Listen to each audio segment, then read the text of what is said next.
Okay, dun sa mga successful install, no, you can try now add more users. Like here, no, nag-add ako ng user 2. Then I'm going to add one more. So, tools, Active Directory and users. Then, ito yung section na ginawa natin. I'll just add one more user. So, now user 3. User 3.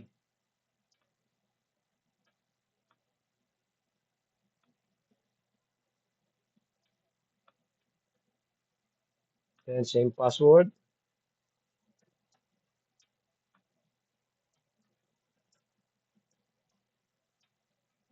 Then,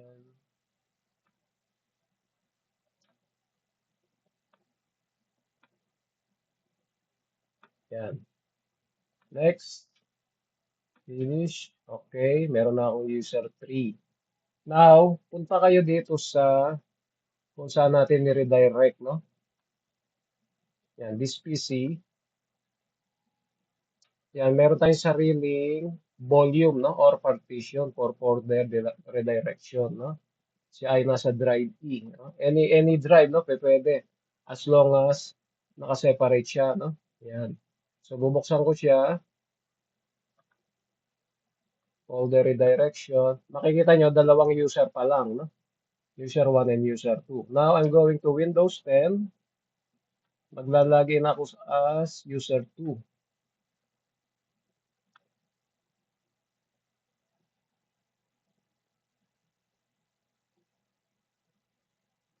Yan. Then, login tayo as user 3. No? Makapansin nyo dito, no? User 1, user 2, wala, sila lang. Then, take note na, tignan nyo, pag si user 3 na yung magjo-join.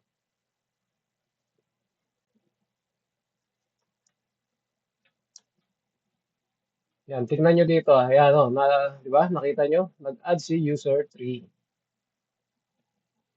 Yan. So, stay tayo ngayon dito kay user 3. We will do backup, no? Demonstrate natin paano naman ngayon mag-backup. So, tayo natin siya mag-set up, mag-initialize. Yan, naglo-load yung apps para kay user 3. And, ito ay PC1 lang, no? Sa isang computer lang, may tatlong user ka na pwedeng mag-login. Anyway, lahat naman ng PC, no? Basta naka-join dito sa domain, pwedeng mag-login. Okay, oh, tingnan natin yung folder redirection. Ayan, oh, ganun pa rin siya, di ba? Makikita nyo. Ayan, kasi nga dito, ito yan, yung 3. Ngayon, we will try to do backup, no? So, una, tingnan natin kung naka-install ba yung backup. Tingnan natin. By going to the tools and search for Windows backup to Windows Dependent Memory. So, yan, no? Pinakababa.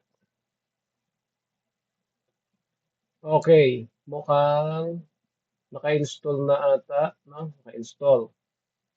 Yan, naka-install na, no? Na-install ko na siya. Anyway, madali lang naman mag-install. Kasi nga, nag-try na ako ng ibang ano, no? Yan. So, i-try natin ngayon. Magba-backup tayo, no? First, nasa user 3 tayo, no? Gagawa ko dito sa desktop ng bitmap image CSS 2026. Yan. Then, kahit ano, no? Any or text document. Test CSS 2026. Yan. Okay. Sa atin ay gagawin lang natin ano, kung ano lang backup once, ha? Just to demonstrate, no? Pag backup once lang tayo. Yan. Then just next. Wag full server ha, wag full server, matagal ito. So custom lang tayo just to demonstrate, no? Yung backup and recovery. Then, i-add natin yung items na iba-backup. So, iba-backup natin to folder redirection. No? Andito yung mga folders. So, ayan, no? Select natin siya. Then, okay. Ayun, nandito na siya, no? Then, next. Okay. Specify destination, no? Saan natin siya iba-backup. Choose the type of storage. So, dapat local drives, no? Yun, ito, naka-ready na, no? Si F. So, siya na yung nag-select kasi pag dinap down natin yan, ayan, no? Merong recovery, local DC, yan. Automatic, doon yan nilagay. Hindi tayo pwede mag-backup sa C, ano? Kasi andun yung ating operating system. Pag nag-crash yun, madadamay pati yung backup. So, just click next. Then, backup. Ito yun, no? Yung backup natin. Backup.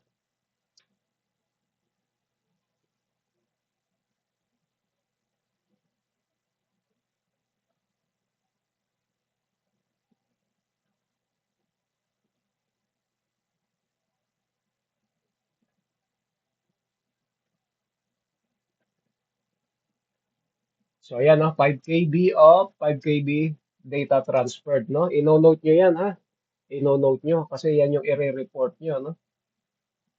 Yan, sa maintenance form, i-report nyo yan. So, close. Okay, so, ngayon, i-delete ko itong, yan, delete ko itong dalawang files. Kunwari, accidentally deleted, no?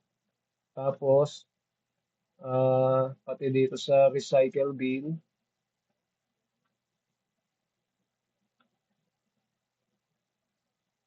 ano yan? Manage. Yan. I-empty natin yung recycle bin, ha? Ayan, no? Wala na.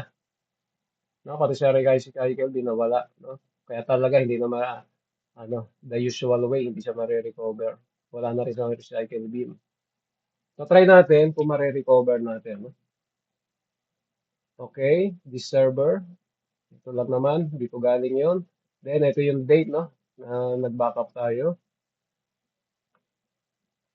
Then, files and folders, no? Yun, no? Dito sa domain controller 1 natin, hanapin natin yung file. User 3 yun, eh, no? O, try natin na ano lang, the whole folder. Try natin.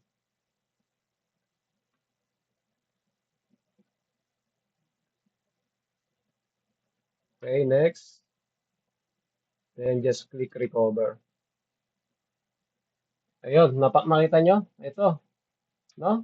Bumalik yung file kahit tinanggal na natin siya sa recycle bin. No? Ayun yung purpose nito backup, no? And recover. So that's it, no? Ano lang naman to, isa sa pinakamadaling part na, no? Yung pagba-backup and restore or recover. Okay. Close. Ayan. Then, ino-note nyo, ano? Ito pala, no? Mahalaga, no? Yung dalawang detalye na to, no? Ito yung time ka nag-backup. Then, ito yung time and date na na-recover. Successful. No? Ayan yung i-report nyo during sa assessment nyo. Ito yung titignan ng assessor. No? Ito yung papakita nyo sa kanya. Okay, that's it.